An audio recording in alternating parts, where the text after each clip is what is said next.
Olá, queridos alunos. Vamos dar início à aula da segunda unidade, né, da unidade 2, referente aí à reforma agrária brasileira, né, alguns conceitos, como se deu, né, a agricultura e sustentabilidade também será um outro tópico, e a agricultura e a questão ambiental seria aí um outro tópico, certo?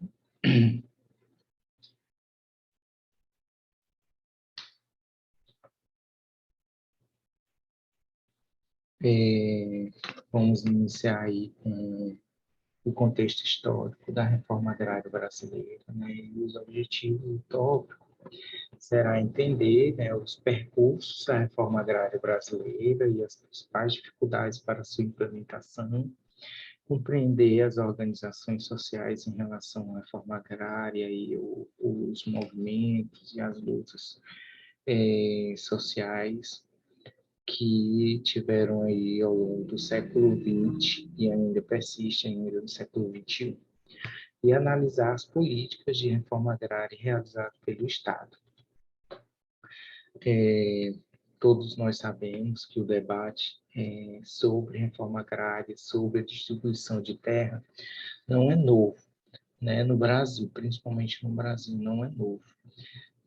Mas na atualidade, né, esse debate ele ganha uma nova roupagem, né? E esse debate ele estava ligado principalmente à industrialização, certo?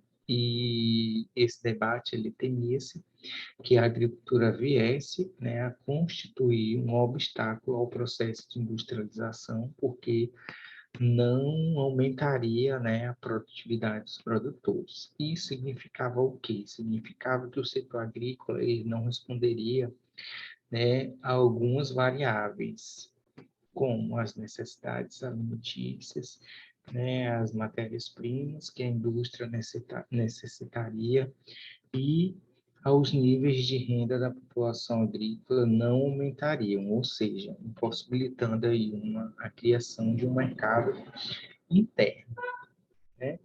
E a reforma agrária, ela tinha como um objetivo, né? E o objetivo principal da reforma agrária seria o que? Solucionar, né, as crises agrárias e agrícolas, que a gente já viu qual é a diferença entre esses dois conceitos, agrária e agrícola, né? Agrária diz respeito aí a questão fundiária, né, a distribuição de terras, e agrícola, a produção agrícola de alimentos. Solucionar as crises agrárias e agrícolas que o país passava, portanto, objetivava alterar a estrutura de posse de uso da terra no Brasil, com o intuito de promover o desenvolvimento mais rápido das forças produtivas no campo. E esses estudos, né, eles foram realizados nesse período, mostrando que não houve distribuição de terra. Se não houve distribuição de terra, né, então a concentração de terra aumentou, né, e se aumentou, teve alguma consequência, né, o aumento da miserabilidade no campo. Né, o campo ficou mais miserável, né, ficou mais pobre. Ah, tanto para a distribuição de terra quanto para a produção de alimentos. Em 1963, o que eu falei foi o início, né, da reforma agrária aí, na década de 50. Passou-se os anos, aí na década de 60, mais precisamente em 1963, criou-se aí a CONTAG, que é uma Conferência Nacional dos Trabalhadores na Agricultura, né, e que nessa época era o órgão máximo do sindicalismo brasileiro. O período dos anos 50, ele baseou-se aí no modelo fordista keynesiano, com a substituição de importação, o bem-estar social, que eram aí características do desenvolvimento regional naquela época, certo? O modelo fordista, todos nós sabemos, né? foi criado pelo Henry Ford, uma das teorias da administração, né, que baseava-se na construir carros, né, indústria de massa, na verdade, né? Então, todos nós sabemos aí o Fordismo, certo? E esse modelo, Fordismo keynesiano, Fordista keynesiano, ele se expandiu no rural, né? E principalmente durante o período militar, com a criação de algumas políticas, né? Políticas essas voltadas ao bem-estar dos trabalhadores rurais, como, por exemplo, né, a criação do Fundo Rural, que é um fundo de apoio ao trabalhador rural, né, que é direcionado para a industrialização no campo, né? E outras políticas foram criadas, por exemplo, o surgimento dos complexos agroindustriais, que aqui, né, a produção de alimentos começava a se industrializar, né? Dei até um exemplo na aula dos complexos agroindustriais aqui no norte do Piauí, né, que é o distrito de irrigação, né, com a produção de acerola, que é o carro-chefe daqui, essa industrialização dessa produção de acerola, né, que ela é totalmente exportada, né, ainda verde, para uma empresa multinacional aqui no estado do lado, do estado do Ceará. Em uma outra política, né, que a pequena produção ela ficou restrita, né, e se ela ficou restrita, né, então teve um incentivo a grandes projetos pecuaristas e madeireiros. E durante o regime militar, movimentos, manifestações, atos ou tentativas de organização de trabalhadores rurais eram identificados como subversivos, tornando assim os casos de polícia. A ausência de reforma agrária, né, ela intensifica o quê? Intensifica o desemprego no campo, inclusive nas áreas de pequena produção, né, aí nas regiões sul e sudeste. E se existe o desemprego, né, e no campo, né, então fortalece aí a miséria no campo, né.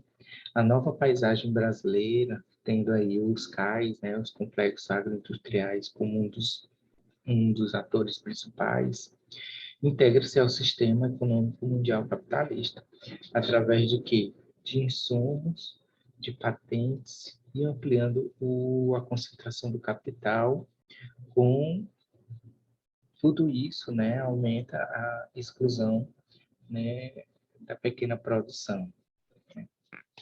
Com o fim da ditadura militar, estabeleceu-se o PNRA, que é o Plano Nacional de Reforma Agrária, e criou-se também o MIRAD, né, que é o Ministério da Reforma e do Desenvolvimento Agrário.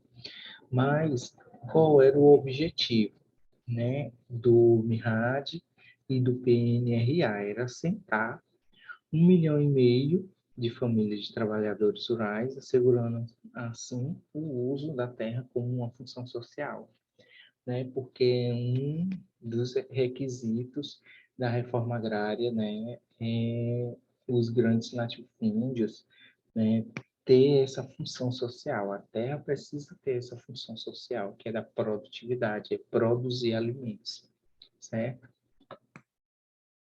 E a reforma agrária ela envolve vários setores e classes sociais, que para alguns seria a solução, para outros é um problema, né? Segundo Martins, a reforma agrária não é apenas redistribuição de terra, mas redistribuição de oportunidades de inserção ou inserção no sistema econômico, de empregos, né? De famílias que estão precisando, né? Que seria uma forma de atenuar ou neutralizar as forças que tendem a expulsar ou descartar os inaproveitáveis de uma economia crescentemente seletiva e crescentemente dominada e regulada pela lógica do mercado e do lucro, né? E a reforma agrária, né, e os seus contrastes regionais, né? A gente sabe que a reforma agrária ela já vem aí em discussão desde 1950, passando por vários governos, e ela é considerada assim uma questão muito complexa. E ela tem sido relegada, né, desde a colonização. Segundo Graziano da Silva, este autor ele expõe aspectos que diferenciam e explicam, né, os motivos das reivindicações dos trabalhadores rurais específicas de cada região. E Graziano da Silva, ele utiliza a, as ideias, né, de como se organiza, né, essas reivindicações nas regiões do Brasil e foi proposto pelo geógrafo Pedro Pinchas, né, onde esse Pedro Pinchas, esse geógrafo, ele dividiu o Brasil em três grandes regiões, né? A região Centro-Sul, aqui as lutas e as reivindicações de respeito ao descumprimento da legislação trabalhista, como salário mínimo, domingo remunerado, férias, indenizações, né, outras indenizações. E o não cumprimento dessa legislação, segundo os próprios líderes, né, da região Centro-Sul, deve-se à fraqueza dos sindicatos brasileiros. Na região Nordeste, destaca-se as lutas dos pequenos rendeiros contra os pequenos proprietários de terra, né? A reivindicação aqui é específica, né? O cumprimento da legislação existente, embora os rendeiros reivindiquem a aplicação da legislação agrária unida ao Estatuto da Terra. O Estatuto da Terra é uma lei aí de 1964 que diz respeito ao direito à terra, né? Então, para vocês saberem mais um pouco sobre o Estatuto da Terra, né? Então, está disponível a lei aí no site do planalto.gov.br para quem quiser, quem tiver interesse, pode estar vendo isso. Na região norte e centro-oeste, né, a luta dos poceiros se dá contra a grilagem de suas terras, que é uma das maneiras pelas quais as grandes propriedades ampliam seus domínios. Então, professor, o que seria a grilagem? Grilagem são documentos falsificados, né, que fazem com que os grandes proprietários eles adquirem terras através desses documentos. Então, isso se chama grilagem, certo? Portanto, na região norte e na região centro-oeste, a resistência dos poceiros contra os grileiros é uma luta contra a utilização da terra para fins não produtivos, seja como reserva de valor, né? Seja como um meio de acesso a outras formas de riqueza, como minério, madeira de lei, etc. E dentro da reforma agrária, a gente tem que mencionar também o MST, que a gente já veio discutindo, né, na aula anterior, né, na unidade 1, que fala aí sobre os movimentos sociais, e um desses movimentos importantes é o MST, que é o movimento, né, dos trabalhadores rurais, certo? Sem terra. Uma das grandes novidades no cenário político e social no Brasil foi o fortalecimento do MST já em 1990, na década de 90. Tiveram assim, mais lutas e movimentos para a distribuição igualitária de terra. Então, como eu já falei na unidade 1, né, o MST ele, ele foi criado aí em 1979, certo? E ele surgiu como um movimento social autônomo desvinculado de partidos políticos e governos. Importante frisar que antes do MST, né, tiveram aí as ligas camponesas, que foram os primeiros movimentos e lutas sociais no campo, né, para adquirir assim um pequena pequena parte de terra, né? Então as ligas camponesas foi aí o primeiro movimento de lutas sociais de trabalhadores rurais, né? Mas voltando aqui o MST, ele nega, né? Ele negava a cartilha neoliberal, o latifúndio e o conservadorismo da política do país, né? E ele fazia duras críticas, né, à atuação de duas forças sindicais no Brasil, a CUT, né, Central Único dos Trabalhadores, e a Força de Sindical, por não atuar em defesa das questões econômicas e na questão agrária, né? E nesse ano, em 22 de janeiro de 22, né, o MST ele completou 38 anos de existência, de lutas, né, de resistência, de solidariedade, de combate à fome, né? E tem toda uma história, né, pela de luta pela reforma agrária. Segundo João Pedro Sedley, em 1997, o MST ele foi um movimento e ele continua sendo um movimento de massa, de caráter sindical, mas também é um movimento popular, porque as reivindicações não se esgotam na terra, sendo um movimento de briga contra o Estado e os grandes proprietários de terra, né, os latifundiários. Para o MST, a reforma agrária não é apenas uma forma ou uma via de desenvolvimento, né? A reforma agrária é considerada uma necessidade primordial aos trabalhadores, né, do campo, e tem o intuito de reduzir a concentração de terra, mudando a forma de utilização e tendo como alguma das finalidades a diminuição do êxodo rural e a construção de uma cidadania plena através da democratização das condições de trabalho e acesso à terra. Para a maioria dos pensadores de esquerda, a estrutura fundiária é a herança do passado colonial do país, que mantém características injustas e atrasadas. Não sendo possível, de alguma forma, pensar em desenvolvimento justo com a presença do latifundiário. O pensamento da direita considera a estrutura, o pensamento, né, dos políticos de direita considera a estrutura fundiária justa e democrática, tendo aí a UDR, né, que é a União Democrática Ruralista, diz que os conflitos do campo são uma síntese de agitadores de esquerda, né, a UDR aí, que vem sendo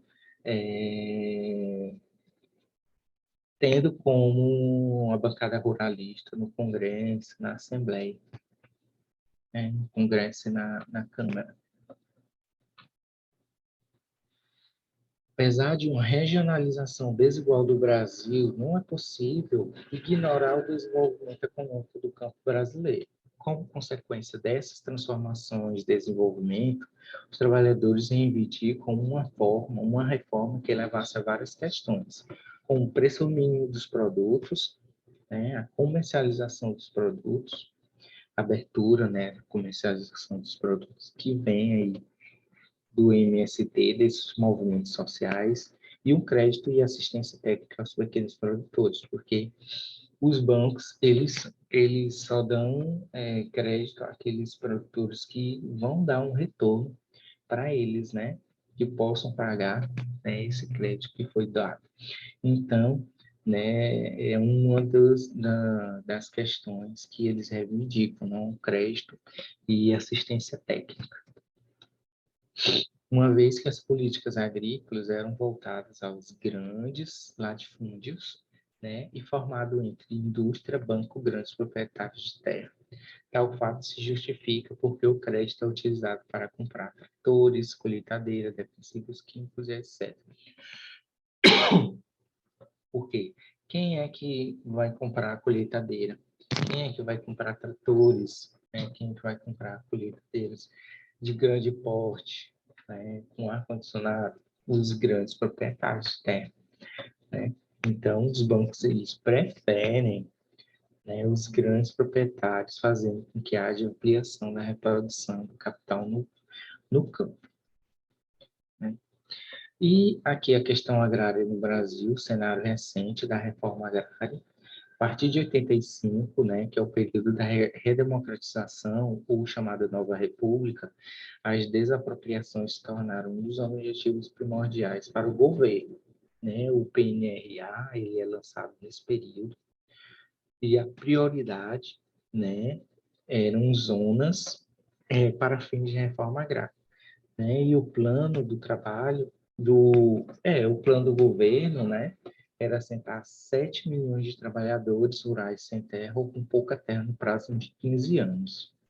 Apesar da resistência do governo, o MST ele continuou fazendo oposição e a organizar ocupações de terra. Em contraponto, os representantes dos latifundiários fundaram a UDR para defender os interesses da classe. Como eu falei, como mencionei, né, tem aí a bancada ruralista no Congresso e na Câmara para defender os interesses dos grandes latifundiários, né? Os resultados do PNRA foram poucos, né, assentaram apenas 83.687, era para assentar aí 7 milhões. Em 85 foi criado o PROCERA, né, que é o Programa de Crédito Especial para a Reforma Agrária, e no governo Sarney, e o objetivo do PROCERA era aumentar a produção e a produtividade agrícola dos assentamentos de reforma agrária. O programa visava inserir, né, o assentado no mercado, com o objetivo de permitir a sua permanência no governo, sua independência, na verdade, sua independência do governo. Por isso que o Procera foi criado. E o Procera ele foi responsável pelos financiamentos e instalação de infraestrutura nos assentamentos aí de reforma agrária. Aí aqui tem a lei 8.629, de 93. A mesma ela definiu que a propriedade que não cumprir sua função social, como eu já falei, a função social é produzir, ser produtiva, certo? Seria sujeito à desapropriação, adotando critérios de tamanho em módulos fiscais. Propriedades acima de 15 módulos fiscais seriam sujeitos a serem desapropriadas, banindo aí o termo latifúndio, né? E para fim de informação, eu trouxe aqui, né, o que seria, né, uma pequena propriedade, o que seria uma média, o que seria uma grande propriedade, né?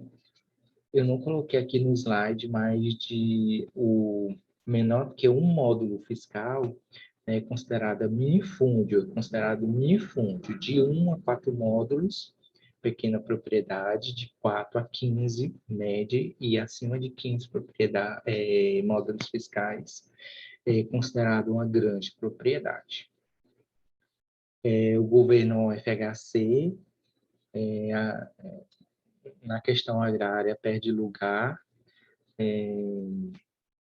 na discussão, certo? O Plano Real aí era o centro do debate político-econômico em 1994, com a Unidade Real de Valor, a URV, né, que mais tarde se tornaria o Plano Real. Então, nesse período, a questão agrária, ela perde lugar, né? E logo no governo, a questão agrária ela volta a ocupar um lugar de destaque. Por quê?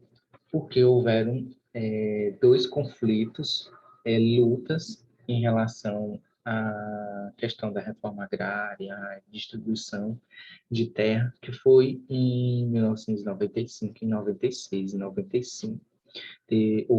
Tiveram aí uma luta travada entre a polícia e os militantes do MST em Corumbiara, no Rondônia, né? Em 96, aí a luta, né, o movimento mais importante, né, que é mais comentada nos noticiários, que foi a luta em Eldorado dos Carajás, no Pará, né, que tiveram resultado aí de um massacre de 17 trabalhadores.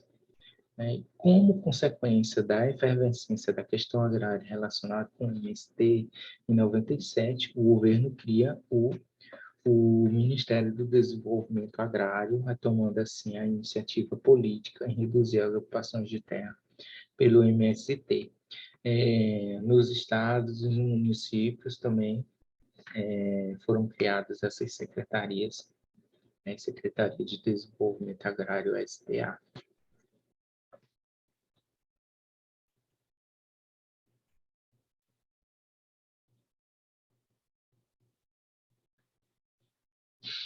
Vamos falar um pouco agora sobre agricultura e sustentabilidade, porque elas estão aí engajadas ou interrelacionadas ou relacionadas entre si.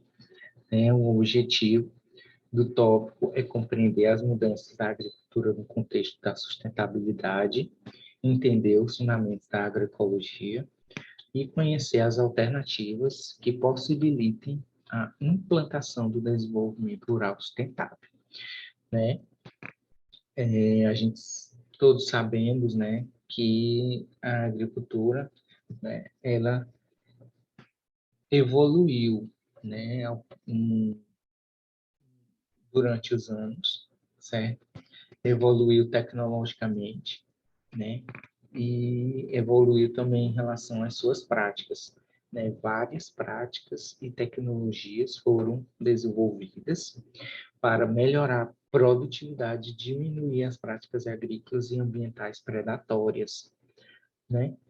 E, por exemplo, expansão do uso de herbicidas, adubos, fertilizantes, pesticidas, fungicidas, foram motivos de vários eventos, né, com relação à agricultura, sobre a sustentabilidade, né, e sempre foram motivos de discussão, né, e ainda continuam hoje, motivos de discussão e críticas de ambientalistas, né, e pesquisadores e estudiosos da área, né.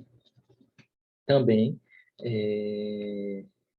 houveram também essas discussões e essas críticas também com relação a órgãos ligados à saúde, a sindicatos e trabalhadores rurais. E durante os anos, né, do decorrer dos anos, tem se buscado novas alternativas de produção, pois o ambiente, o meio ambiente, né, os agroecossistemas, ele já dá sinais de esgotamento. E um dos marcos mais relevantes, né, foi a questão da Revolução Verde, aí no período, né, pós-Guerra Mundial, e essa Revolução Verde, que nada mais é do que um pacote tecnológico que foi inserido, né, e concebido pelos Estados Unidos, onde os países receberam, né, esse pacote, visando o quê? Visando o combate à fome e à miséria nos países desenvolvidos, mas não aconteceu, né? O que aconteceu foi mais práticas predatórias, porque esses pacotes, né, essa Revolução Verde, que não tinha nada de verde, só trouxe miséria e pobreza, tanto para o solo quanto para a saúde humana. E esse pacote continha o quê? Novas formas de cultivo, equipamentos, fertilizantes e os agrotóxicos, né? Que mais tarde a gente sabe que tiveram várias consequências desastrosas, né? Em 1980, né, inicia-se aí uma discussão na opinião pública e principalmente nos países desenvolvidos sobre temas ambientais impactantes resultantes da Revolução Verde, né, da agricultura moderna, do efeito estufa, da poluição ambiental, do desflorestamento, dentre outras questões envolvendo o meio ambiente, né? E E não se iniciou só na década de 80, não, se iniciou ali na década de 70, né? E durante os anos, durante as décadas, né, existiram vários encontros, né, de grandes líderes mundiais para discutir, né, a respeito dessas questões, né? Passou aí pela Eco 92 no Rio de Janeiro, até a Convenção do Clima, nesse ano, que já teve nesse ano, né, de 2021. E com isso, né, com essas discussões todas, deu o seguinte questionamento: até que ponto, até quando os recursos naturais eles suportariam o ritmo de crescimento econômico tecido pelo industrialismo e pela própria humanidade? Assim, né, com esse questionamento, consolidou-se, né, a questão da sustentabilidade, paradigma da sustentabilidade, né? E questões como desenvolvimento sustentável e sustentabilidade, conceitos, né, tiveram origem aí na Conferência de Estocolmo, em 1972, e consolidou-se em 92, no Rio de Janeiro, na Eco 92, né, tendo aí outros eventos que ocorreram na década de 90, na década de 2000, de 2010, né? Mas qual é o conceito? O conceito de sustentabilidade é aquele que satisfaz as necessidades das grandes, né, gerações, as necessidades das gerações atuais, sem comprometer a capacidade de geração futura de satisfazer suas próprias necessidades, ou seja, produzir, né, para que não acabe recursos naturais e que esses recursos naturais eles possam ser satisfazer, né, a outras gerações possam se satisfazer desses mesmos recursos naturais. Ou seja, isso seria a questão, né, o conceito de sustentabilidade. Né? E esse conceito ele veio aí em 1980, ao final de 1980, e ele foi publicado aí no relatório de Brundtland, que esse relatório ajudou a disseminar o ideal de um desenvolvimento sustentável para diferentes setores da sociedade, incluindo, né, a agricultura. E para que a gente possa continuar e entender o conceito, né, Moura, Almeida e Miguel, em 2004, eles disseram que, né, a atividade agrícola, né, é o principal meio de interação entre o homem e a natureza, sendo responsável pelas maiores transformações no meio ambiente, por conseguinte, pelos maiores impactos ambientais. Em relação ao solo, em relação à irrigação, né, a questão dos mananciais, né, das matas ciliares, do lençol freático. Então, é um meio, né, que está aí todo interagindo, certo? Segundo Conway e Barbier, né, a forma como essa atividade, a atividade agrícola é conduzida, ela afeta em menor ou maior grau o meio ambiente em que se insere. Depende de como você está produzindo, né, a sua cultura, né, ou criação de gado, de modo que possa, né, buscar sustentabilidade na agricultura, sendo aí fundamental para o desenvolvimento da sociedade como um todo, né? E é imprescindível pensar uma agricultura permeada pelo desenvolvimento sustentável para romper com o modelo agrário agrícola atual baseado na monocultura, né? Que a gente sabe que a monocultura ela não é legal, né? Então, porque ela desgasta o solo, tanto solo, que tem vida dentro do solo, né, com micro-organismos, com nutrientes. E diante disso, né, alguns conceitos são importantes. Como, segundo Rowley, sustentabilidade é a capacidade de criar, testar e manter a capacidade de adaptação. E DePont, em 2001, diz que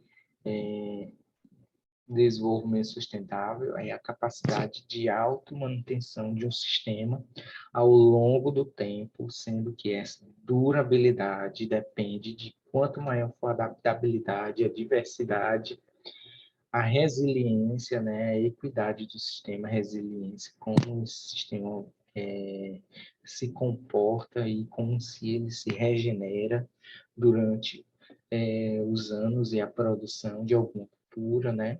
E a interação entre diferentes dimensões, econômica, ambiental, social e cultural. Todas essas dimensões, elas estão interligadas, né? Se você degrada um agroecossistema, né, ambiental, então ele vai afetar o econômico, vai afetar o cultural, vai afetar o social, né? Então, por isso que estão aí interrelacionados.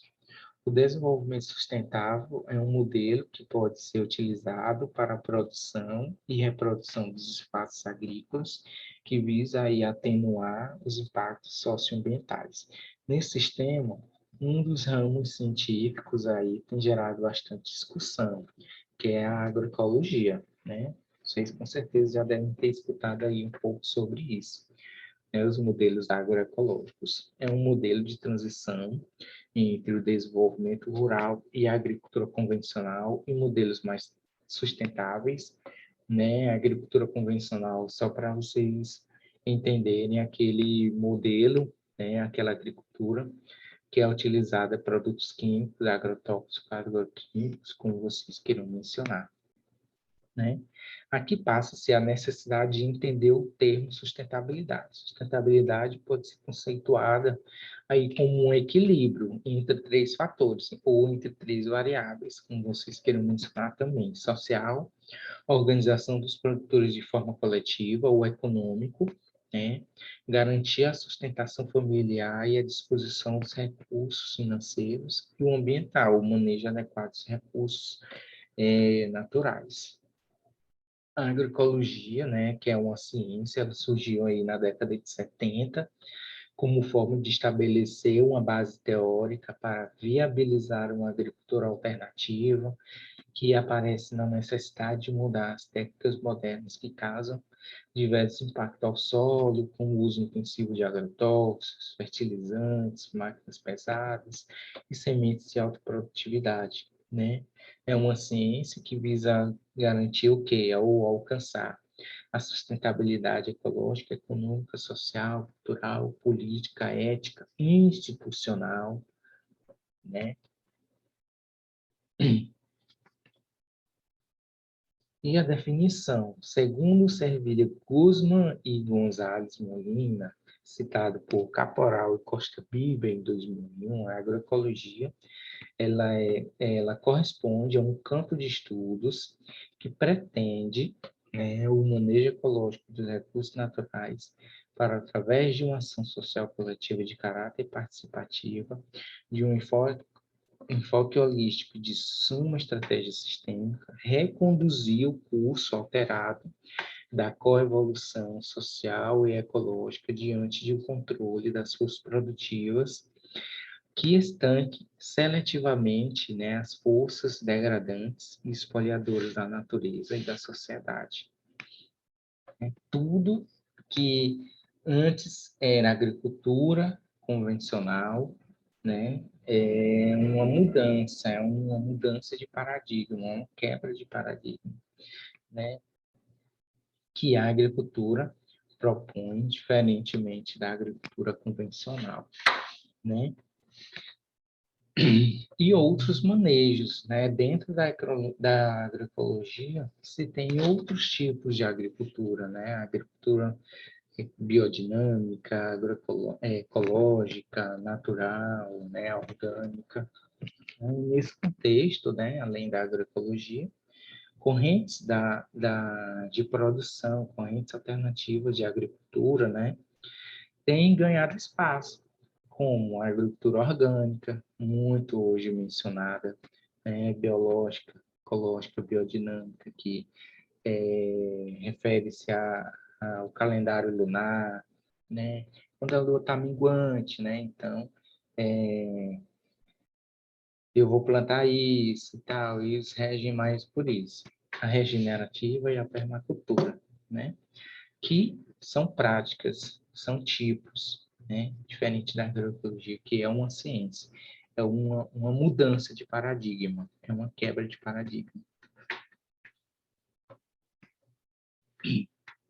Já falando sobre a reforma agrária, falamos sobre agricultura e sustentabilidade unida, né? E agora vamos falar sobre agricultura e meio ambiente, né? Agricultura e a questão ambiental, né? Que estão aí interrelacionadas também, né? O objetivo do tópico é analisar o uso de novas tecnologias no campo e suas implicações ambientais, né? Conhecer os principais impactos ambientais no campo, compreender os impactos ambientais no campo surgidos com a questão da engenharia genética, com a questão dos transgênicos, produtos transgênicos, né? E as suas possíveis consequências para o meio ambiente. Mas o que seriam esses problemas ambientais rurais? Né, os impactos ambientais na agricultura, elas manifestam-se com maior intensidade nos solos, né? Quanto mais você utiliza o solo, mais ele está desgastado, mais ele se desgasta, né? Na atualidade, né, o uso inadequado, né, do solo pela agricultura, principalmente naquela agricultura convencional, baseada na monocultura, utiliza grandes defensivos e fertilizantes agrícolas, fertilizantes defensivos químicos, provocando aí sérios danos ao meio ambiente. E por conta da monocultura, os grandes latifundiários, eles utilizam cada vez mais agrotóxicos, né, para conter a proliferação de espécies invasoras, pragas principalmente nas grandes lavouras, né, de soja, de, de milho, de café, né, que são grandes extensões, né, produzidas em grandes extensões de terra, consideradas monoculturas. Então, se utiliza-se realmente, né, os agrotóxicos. E isso prejudica, né? Prejudica a saúde humana, prejudica o solo, prejudica os lençóis freáticos, prejudica os rios. A irrigação também é um problema ambiental rural, a modificação do meio ambiente, que modifica o meio ambiente, saliniza o solo, contamina recursos hídricos, há um consumo exagerado da disponibilidade hídrica, né? Principalmente em período de seca, né? Sequeiro, utiliza-se a irrigação para ter produtividade na lavoura, né? E se utiliza, né, esse consumo exagerado de recursos hídricos, então, consequentemente, gasta energia, né, e há um problema de saúde pública. Né? Aqui um alerta importante, segundo o IPCC, né, que é um painel intergovernamental de mudança climática, o mundo precisa reduzir os gases de efeito estufa, pois problemas ambientais devido à falta de recursos, né, esses países pobres, eles não têm recursos, né? Então eles causam, né, mais problemas ambientais. Quais são os problemas ambientais que podem causar por conta do efeito estufa, né, aparecimento de ciclones, né, chuvas torrenciais, escassez de água, né, doenças e a degradação do solo também é um problema ambiental nesses países pobres, né, ocorrendo assim a redução de colheitas, né, e uma mudança na produção agrícola. E aqui em relação aos transgênicos, né, e a biotecnologia, né, que é a engenharia genética, a busca por uma vida melhor tem levado o homem a seguir pelo campo do conhecimento científico de modo indeterminado. A genética, após a descoberta de Mendel, passou por grandes transformações nos últimos anos, né? Tendo aí a, a engenharia genética ganhado força, destaque, né? Dentro do campo da ciência, da economia, da política e até mesmo nos espaços geográficos, consolidando produtos controlados por genes únicos, ou seja, monogenes. O grande desafio, né, é apresentar e controlar processos ou rotas metabólicas que envolvem genes múltiplos. Segundo Binsfeld, a biotecnologia ela ingressará ou já está ingressando, né, numa rota de evolução, com possibilidade aí de gerar grandes produtos inovadores, né? E nesse contexto, os transgênicos eles entram em cena, né? Por conta de quê? Por melhorar, né, plantas agrícolas, eh, por querer produtividade na sua produção, né? Então, os grandes produtores, eles visam os transgênicos, né? Que a melhoria dessas plantas agrícolas, ela é obtida por meio de acúmulos de genes que conferem maior produtividade e qualidade aos produtos agrícolas, né? E é nesse contexto que surge os transgênicos, né? Muitos estudos e evidências relacionam os transgênicos a vários impactos, principalmente na saúde, também no meio ambiente e, por que não, na agricultura, né? Mas qual o conceito de transgênico? Segundo Marinho, em 2003, os organismos transgênicos são aqueles cujo genoma foi modificado com o objetivo de atribuir-lhes nova característica ou alguma característica já existente através de inserção ou eliminação de um ou mais genes por técnicas de engenharia genética para poder ter produtividade e melhoria, né, nos produtos agrícolas, né? Por isso que os transgênicos eles são é, atribuídos, né, e são utilizados. Segundo pesquisadores, né, os transgênicos eles causam, né, uma erosão genética, ou seja, reduzem a diversidade de plantas cultivadas. Que um,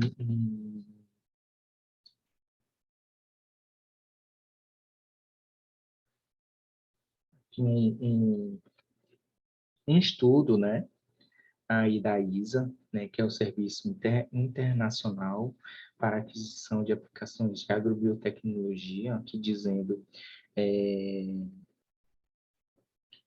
a área plantada, né, nos países em milhões de hectares em 2019, que é o estudo mais atual, né, os Estados Unidos, eles plantam, né, eles têm uma área plantada de 71,5 milhões de hectares, né, sendo a soja, o milho, o algodão, canola, beterraba, alfafa, papaya, né, que é o mamão, a maçã, a abóbora e a batata, as principais culturas transgênicas. No Brasil, 52,8 milhões de hectares de área plantada em 2019, sendo a soja, o milho e o algodão, né, que são aí as nossas principais culturas, grandes culturas que são exportadas, e a cana-de-açúcar também entrando aí na questão dos transgênicos, certo? 29 países cultivam os transgênicos no mundo, um área total de 194 milhões de hectares. Aqui, as plantações geneticamente modificadas no Brasil, né, 2016, 2017, que é o estudo mais atual, a soja, o milho e o algodão, né, são as principais plantações geneticamente modificadas no nosso país, certo? E para efeito também de informação, temos que saber o que são transgênicos e o que são OGM, que são organismos geneticamente modificados.